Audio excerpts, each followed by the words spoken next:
여러분 안녕하십니까. 오늘은 신지호 전 국회의원 모시고 여러 가지 현안 이슈에 대해서 좀 말씀 나누도록 하겠습니다. 전 국민의힘 전략기획부총장을 맡았던 분이고 요즘에는 이제 한동훈 전 대표를 적극적으로 또 지지하고 있는 대표적인 그런 정치권 인사 중에 한 분입니다. 신 의원님 바쁘신데 고맙습니다. 네, 불러주셔서 감사합니다. 네. 요즘에 뭐 어제 보니까 한동훈 전 대표 네. 북콘서트 하고 네. 오늘은 또 대학생들 대상으로 강연도 하고 네. 북콘서트 뭐 저도 보도는 봤는데 상당히 뭐 분위기도 좋았다고 하는데 어떤가요?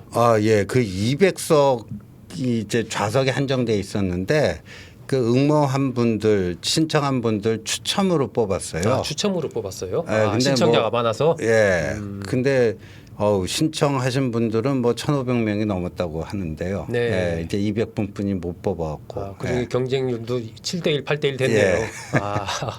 네. 많이들 오셨군요. 그 뭐 책은 얼마나 많이 팔렸습니까? 책은 지금까지 한 8만 부 정도 소화됐다고 합니다. 8만 부. 예. 요즘 같은 출판 불황기에 8만 부면 엄청나게 팔린 겁니다. 뭐 예, 저도 사서 끝까지 제가 다 읽어봤거든요. 예.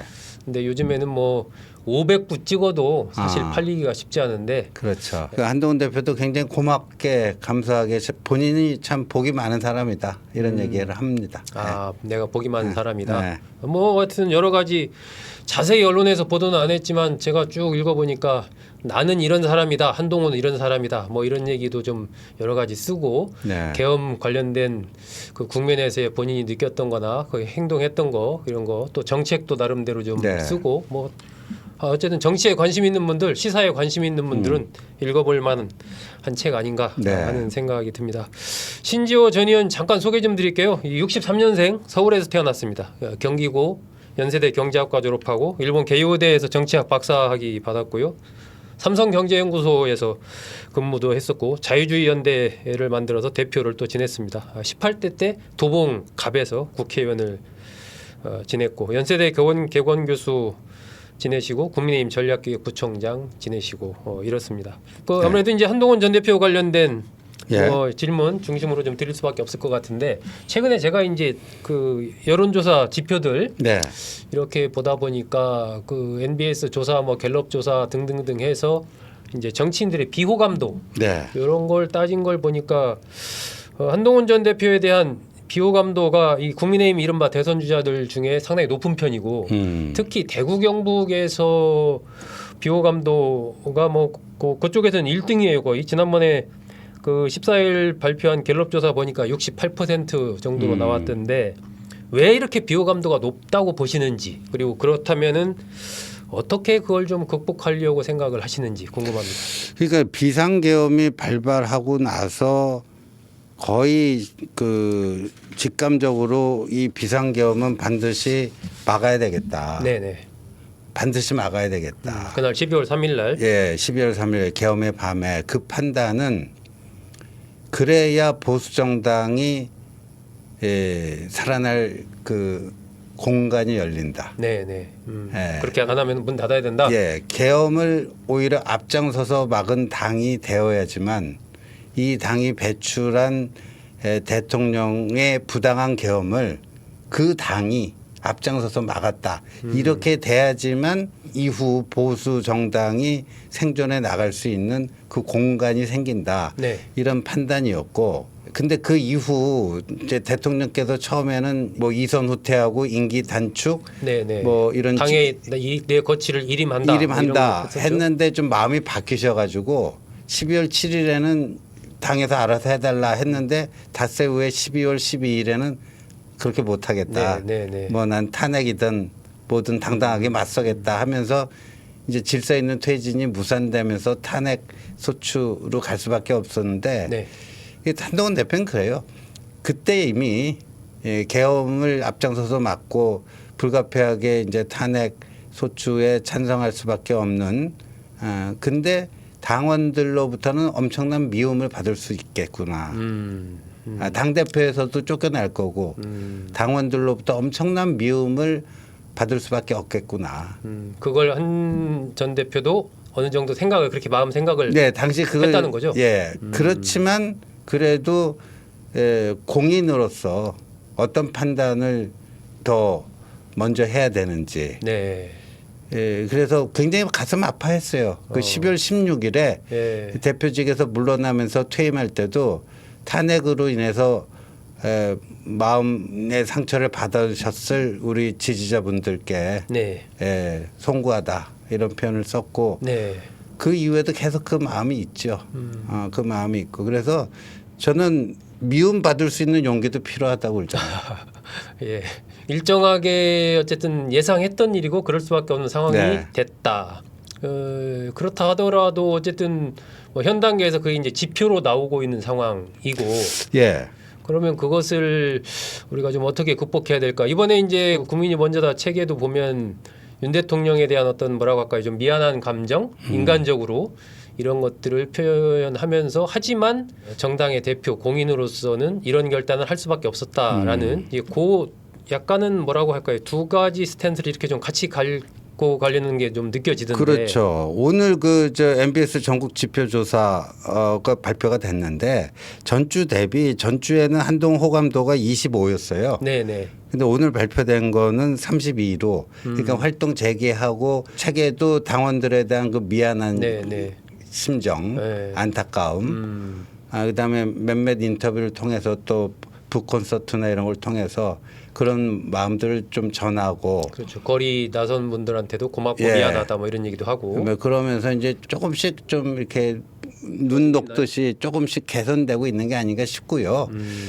한동훈 대표는 이제 언제 일정 시점부터는 당원들과 네. 좀 진솔한 대화를 할 거고 진솔한 대화를 하면은 당원들이 그 한동훈 대표에게 화가 많이 나 있는 분들이 있잖아요.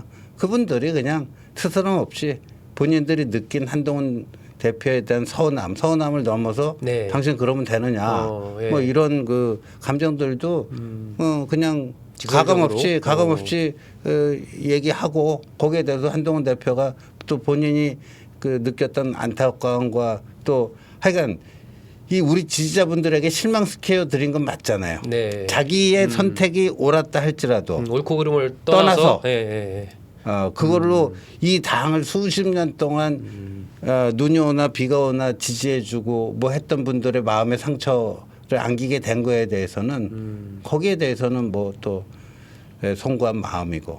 한 전 대표로서는 어쨌든 생각이 다르고 하더라도 네. 요 국민의힘을 지켜온 당원들이기 때문에 그것도 내가 끌어안고 그럼요. 가야 된다. 뭐 예. 이런 생각을 예, 맞습니다. 하고 있는 거네요. 예.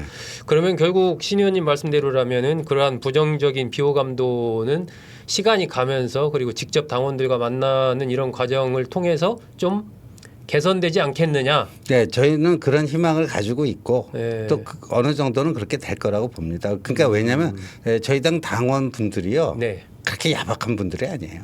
예. 결국은 진정성으로 다가가면 뭔가 좀 변화가 있지 않겠느냐. 네, 그렇게 보고 있습니다. 대구 경북이 특히 좀 비호감도가 높지 않나 싶더라고요. 이렇게 전통적인 당원들이 많아서 그런가요? 그 지역 정서라는 게 아무래도 있으니까요. 근데 지금 뭐 책 팔리는 거 보면 대구 쪽에서도 굉장히 많이 팔리고 있어요. 그래요. 예. 어쨌든 그런 것이 예. 좀 도움이 될 거다. 예. 그 홍준표 대구시장은 뭐 한 전 대표에 대해서 굉장히 강하게 네. 지난번부터 비판을 해왔고 이번에도 뭐 나오면 내가 뭐 죽인다 이런 얘기도 하고 윤 대통령이 만든 인형에 불과하다 이렇게 또 한 전 대표를 평가절하하고 막 이랬었는데 뭐 그 홍 시장은 한 전 대표를 왜 이렇게 홍준표 시장님은요. 네. 한동훈 대표가 그 2023년 12월 28일에 비대위원장으로 취임하거든요. 네네. 여의도 정치권에 처음으로 발을 딛는데 우리 당의 주요한 인사분들, 당의 지도자들, 네. 시도지사들은 당연히 그렇잖아요. 네. 그러면 이제 직접 찾아가서 만나는 게 시간적으로 좀 여의치 않으니까 일단 전화로라도 네, 인사드리고 뭐 신고를 해야 될 거 아닙니까? 저 한동훈입니다. 네네. 근데 홍준표 시장께 전화를 드렸더니 안 받더래요. 안 받더래요. 그래서 아하. 시장님, 홍 시장님, 저 한동훈입니다. 이번에 이렇게 인사드리라고 전화했는데 안 받으셔갖고 문자 남겨놓습니다. 이랬는데 네. 단 문자가 오긴 왔대요. 뭐라고 왔습니까? 제 전화기에 입력돼 있지 않는 사람과는 대화하지 않습니다. 그렇게 답이 왔어요? 예. 근데 한동훈이라고 밝혔는데도. 그러니까 알면서도. 근데 한동훈 번호가 홍 시장님 이 전화기에는 입력이 안 돼 있었나 봐요. 뭐 안 돼 있을 수 있겠죠. 근데 그런 분하고는 자기는 저 소통 안 한다고. 그렇게 문자를 보낼 때 한동훈이라고 밝혔는데. 그러니까 이 얘기가 뭐 하나의 에피소드인데. 네. 그러니까 처음에 와서 오면 그래도 좀 맞득지 않을 수도 있지만 우리가 덕담이란 걸 해주잖아요. 네네네. 또 한참 후배고. 네네. 그러면 등 토닥거려주면서 열심히 한번 잘 해보시게. 네네. 뭐 이런 정도 덕담은 보통 하잖아요. 네네. 근데 홍 시장님은 굉장히 자기 감정에 솔직하신 분 같아요. 한동훈이 오는 것 자체가 못마땅하신 거예요.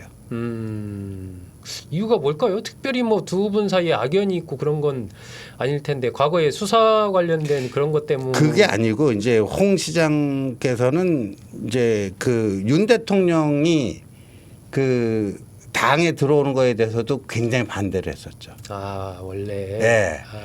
네, 윤석열 대통령이 2021년 3월 4일에 검찰총장직을 사퇴를 하고 집에서 몇 달 동안 고심 끝에 그해 6월 29일에 정치 참여 선언을 하고 7월 30날 입당을 하거든요. 네네. 그거를 또 이렇게 한 아주 세게 뭐 입당하냐. 우리 당을 거의 도륙낸 사람 뭐 이제 그런 개념이죠. 예.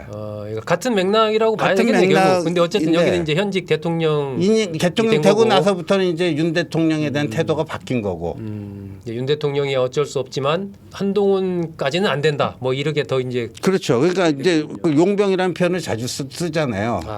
내가 윤석열이라는 용병1에게 당했으면 됐지 용병2에게 또 당해야 되느냐. 뭐 이런 것 같아요. 그래서 홍 시장님이 한동훈 대표에 대해서 뭐 여러 가지 심한 말을 많이 하시는데 원래부터 그랬다. 시종일관. 뭐 새로운 현상이 아니다. 한 전 대표는 이런 걸 어떻게 받아들이나요? 근데요, 제가 며칠 전에 이제 TK 원로분하고 점심을 했는데 그 TK 원로분이 저한테 약간 신기하다는 듯이 홍준표라는 정치인이 그렇게 험한 말을 한두 차례도 아니고 입만 열면 기회가 있을 때마다 험담과 악담과 거의 저주를 퍼붓잖아요. 근데 어떻게 한동훈은 거기에 대해서 한마디도 응대를 안 하고 그러느냐. 그게 쉽지가 않을 텐데 인간이니까 감정이 있는지라 뭔가 좀 불편한 심기도 들이받을 수도 있고 들이받을 수도 있고 그런데 그 안에서 좀 전혀 그런 반응이 없으니까 좀 신기하다 그런 말씀을 TK 원로께서 하시더라고요. 한 전 대표도 실제로 이런 부분에 대해서 뭐 주변에 얘기하거나 그런 적은 없나요? 예를 들면 전화 뭐 이렇게 편한 사람들 있을 때는 그냥 웃으면서 좀 얘기를 하는데 어떤 맥락으로 얘기를 하나요? 그분은 늘 그러신 분 아니냐. 그런 정도. 그렇군요. 한 전 대표로서는 이제 조기 대선이 현실화하고 대선 출마를 하는 쪽으로 뭐 이미 가고 있다고도 다들 보니까요. 그랬을 때는 결국은 일단 1차적인 고지를 넘으려면 당내 경선 통과를 해야 되는 거 아닙니까? 네, 그렇습니다. 아까 질문 드렸던 것과 맥락이 비슷한 부분이 있는데 어쨌든 그러려면은 이른바 당내에서 강한 비토 그룹 배신자라고까지 얘기하는 이 흐름들 이것을 이제 극복을 해야 될 텐데 그런 부분이 뭐 아까 얘기하신 대로 시간이 좀 많이 있다면 계속 만나면서 자주 가고 뭐 이렇게 하면 될 텐데 이게 좀 시간이 많지 않단 말입니다. 그러니까 조기 대선이 확정된 건 아니니까 뭐 좀 그렇습니다만 만약에 가정을 하고 조기 대선이 있다면은 이 시간표가 일정이 굉장히 빡빡하잖아요. 그렇죠. 조기 대선의 경우는. 그러니까 한동훈으로서는 좀 시간이 충분했으면 좋은 거죠. 그런 오해와 불신 풀 수 있는 풀 수 있는 좀 넉넉한 시간이 주어지면 좋은데 그게 아니잖아요. 그래서 아니라서 참 저희로서는 참 좋지 않은 그런 조건인데 환경인데 이 배신자론 관련해서는요. 윤석열 대통령이 거의 뭐 무명 검사에서 일학 국민적 그 관심 인물로 급부상하게 된 한마디가 있잖아요. 국회에 나와서 저는 사람에게 충성하지 않습니다. 저는 사람에게 충성하지 않습니다. 그 한마디가 윤석열이라는 이름 석자를 국민들의 머릿속에 각인시키는 그 효과가 있었잖아요. 그걸 저는 윤석열 정신이라고 봅니다. 그걸 보면서 이분은 정말 공화주의자구나. 그러니까 사람에게 충성하지 않고 뭐에 충성한다는 거죠? 나라에 충성하고 네. 국민들에게 충성하고 헌법에 충성하고 대의에 충성하고 뭐 이런 거구나. 네. 저도 엄청나게 감동을 받았고 저 역시 이제 윤 대통령 정치 입문 그 초창기부터 쭉 그 이제 보좌 역할을 해왔던 하셨으니까. 사람인데 지금 제일 많이 회자된 단어죠 그게. 근데 저는 윤석열 정신을 한동훈은 그냥 그렇게 실천했을 뿐이에요. 지금 윤 대통령과의 관계에서도. 그렇죠. 그러니까 한동훈 대표가 비상계엄 발표하고 나서 네. 이 비상계엄을 한 대통령이 검찰 2000년대 초반부터 한 20년을 알아왔잖아요. 그렇죠. 예. 내가 알아오던 그분이 아닌 것 같다. 이번 책에서도 뭐 한 1년 전부터 좀 그런 느낌이 들었다고 그런 그래, 얘기 쓰셨대요. 예. 그래서 한동훈은 윤석열 정신은 배반한 적 없어요. 사람에게 충성하지 않는다. 근데 윤석열 대통령의 계엄, 물론 그 원인 제공을 이재명이라는 정치인의 그 야당의 폭거, 네. 줄탄핵, 탄핵. 뭐 이런 게 원인 제공이지만 그렇다고 해서 거기에 대한 대항 수단으로 45년 만에 비상계엄을 꺼내든 거는 민주주의 선진국인 대한민국으로서는 있어서는 안 되는 일이다. 네. 그 판단은 분명한 거예요. 그 사람에게 충성하지 않는 거죠. 나라와 국민에게 충성을 해야죠. 예. 그런 의미에서의 배신자론이라는 그 자체가 좀 말이 안 된다 이런 말씀을 하시는 거죠 지금. 그렇죠. 이제 이게 저는 사인 대 사인의 관계라면은 지금 한동훈에게 배신자론을 적용하는 것도 저는 일정 부분 그럴 수도 있다라고 봐요. 윤석열과 한동훈이 사인 대 사인의 관계인데 공인 대 공인의 관계 아니에요 지금. 집권당 대표와 대통령이라는 그 관계 속에서. 그러면 윤석열 대통령이 비상계엄을 했는데 대통령님 왜 하셨습니까? 윤 대통령 이재명 때문에 이렇게 해서 잘하셨습니다. 저도 옆에서 같이 그 뭐 하겠습니다. 만약에 이렇게 됐으면 그 한동훈 배신자 소리 안 들었겠죠. 그러나 이 보수 정당이 어떻게 됐을까? 네.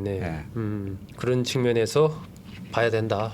결국은 아마 뭐라고 할까요? 이런 부분을 강하게 돌파할 수 있는 건 한동훈 전 대표의 비전, 한동훈 전 대표의 어떤 본선에서의 경쟁력 이런 것을 강하게 어필하는 뭐 그런 것도 하나의 그렇죠. 대책이 아닐까요? 그 저희 당 당원들과 지지자분들이 굉장히 전략적인 분들이에요. 전략적 선택이 가능한 분들이에요. 홍준표 시장에게는 굉장히 그 아픈 적이었지만 윤석열이라고 하는 외부에서 들어온 사람을 딱 받아줄 수 있는 당이 저희 당입니다. 네. 아니 윤석열 대통령께서 박근혜 대통령 국정농단 특검에서 팀장을 하면서 어떻게 보면 박근혜 정권을 도륙내는데 앞장선 칼잡이였잖아요. 네. 검사였잖아요.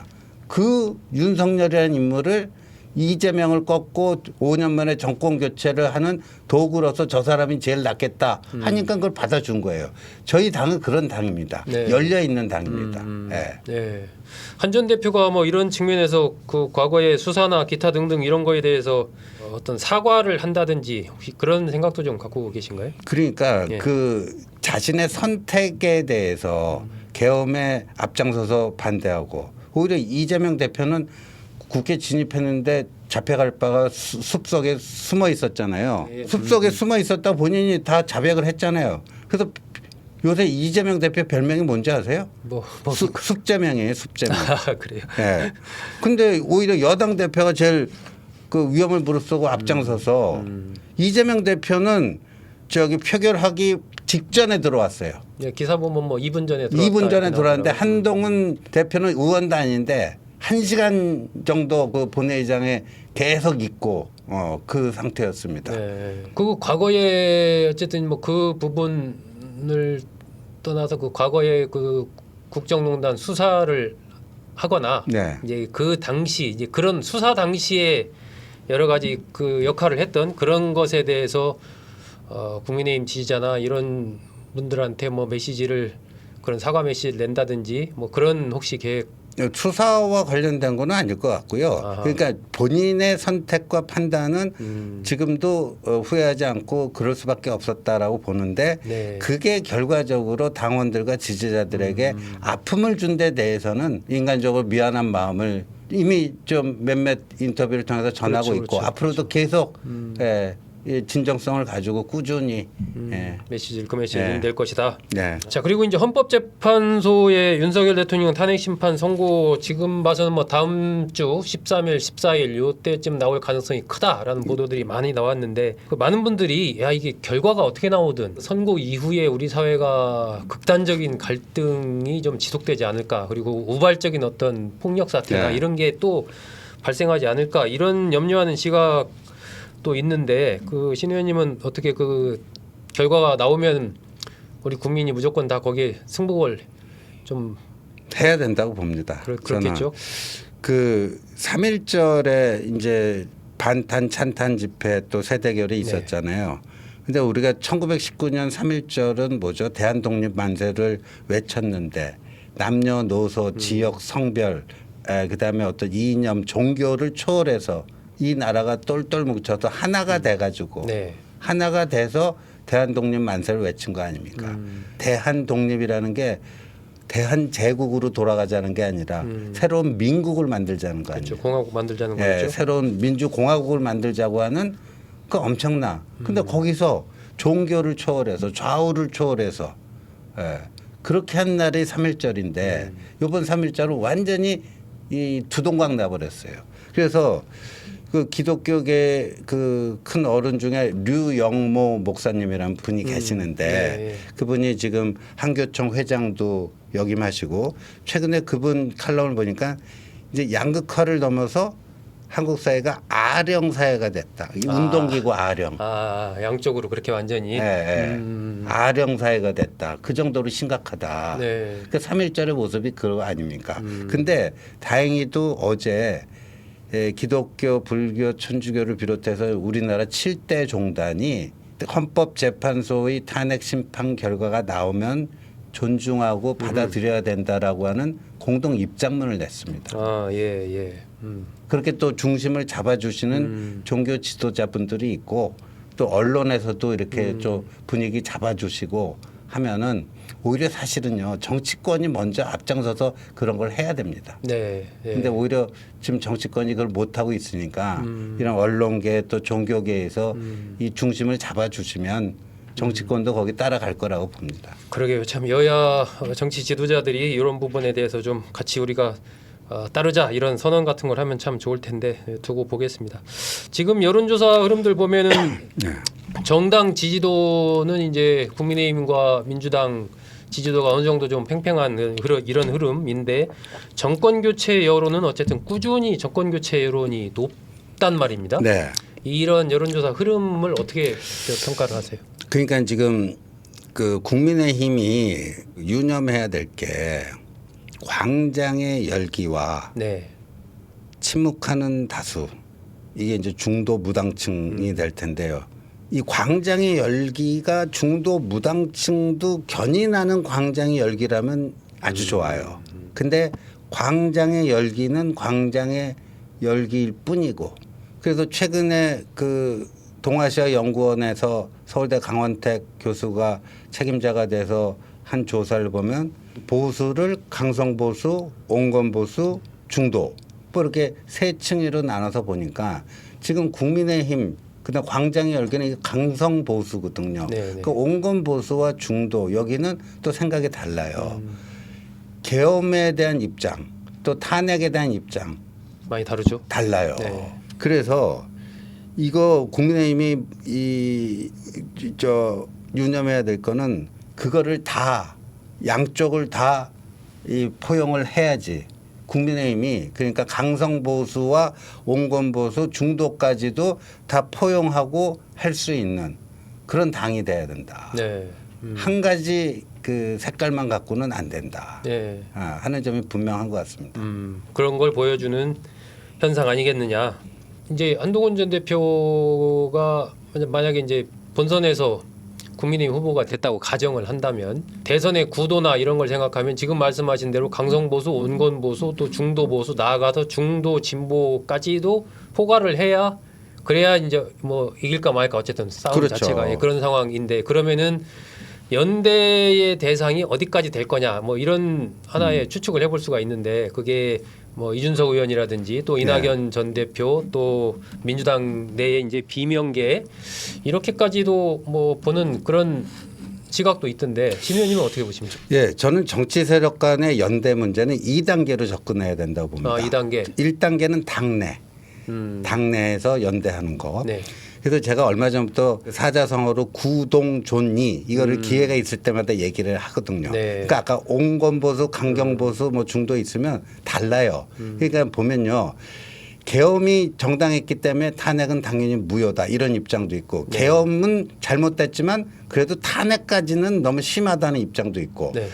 계엄이 잘못됐으니까 탄핵은 안타깝지만 어쩔 수 없다는 입장 이런 세 가지 입장이 다 있단 말이에요. 네, 네. 그러니까 그걸 완전히 다 통일시키기는 쉽지 않아요. 그리고 예를 들어서 조기 대선이 확정이 되면 그거 가지고 입장 정리하는데 그냥 시간 다 보내요. 네. 그러니까 다름을 인정하는 속에서 공동의 목표는 뭐냐? 이재명 정권이 출연하면 안 된다. 이거 정권을 아니겠습니까? 재창출해야 된다. 네, 그래서 구동존의를 해야 되는데 구동존의를 해서 이 강경보수, 온건보수, 중도까지 당내에서 일단 그 연대의 틀을 만들어야 되고 네. 그게 어느 정도 완성이 되면 2단계로 당 바깥에서 또 연대할 수 있는 윤석열 대통령도 국민의힘 대선 후보가 된 다음에 최종적으로는 안철수 국민의당 후보랑 또 단일화를 하듯이 네. 그런 식으로 돼야 되지 않을까 싶습니다.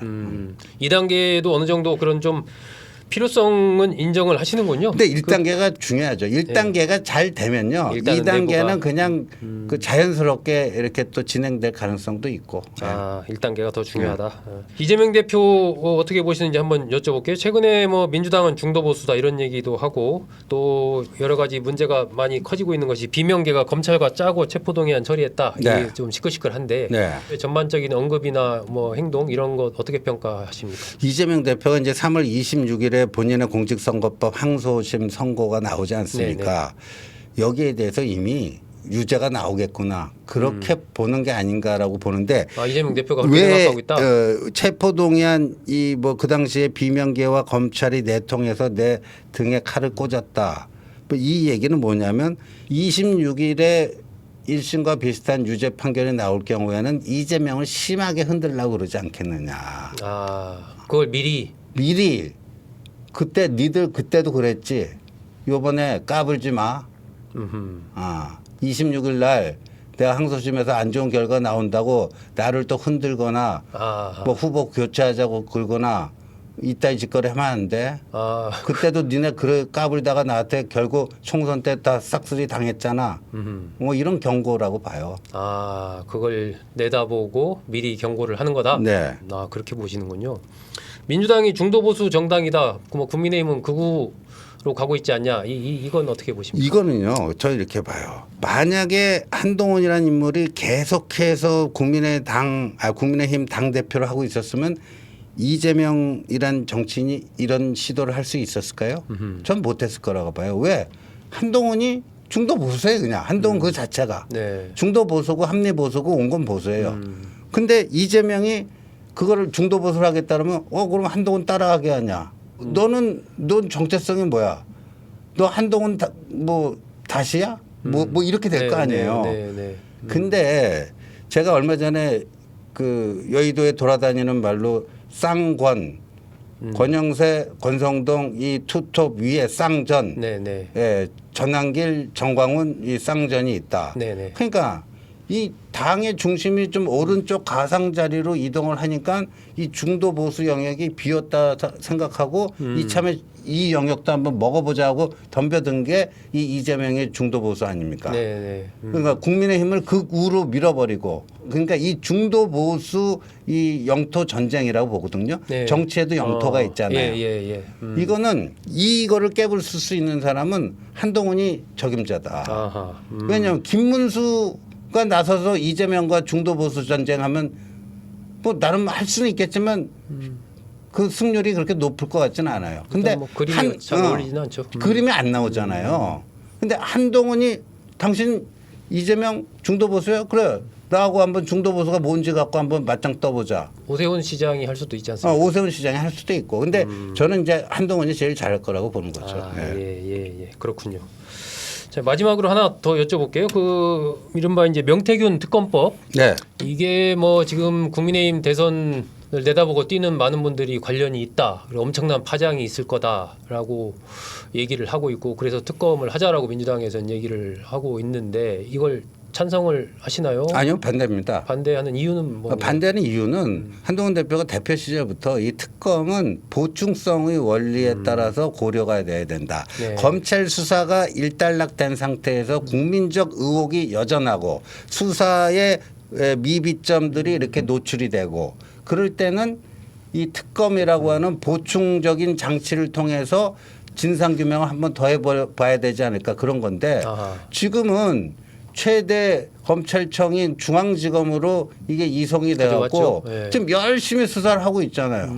근데 왜 특검이 필요해요? 일단 네. 수사 결과가 나와 봐야죠. 일단 수사 결과를 네. 보자. 특검은 그 이후에 고민할 그렇죠. 문제다. 네, 네. 어쨌든 그 부분에서는 입장이 뭐 분명하군요. 미디어에서는 어쨌든 홍준표 시장, 오세훈 시장 등등등 거론되는 인물들이 많기 때문에 상대적으로 한동훈 전 대표는 이런 쪽에서 좀 자유롭지 않냐 하면서 좀 찬성해라 뭐 이런 네.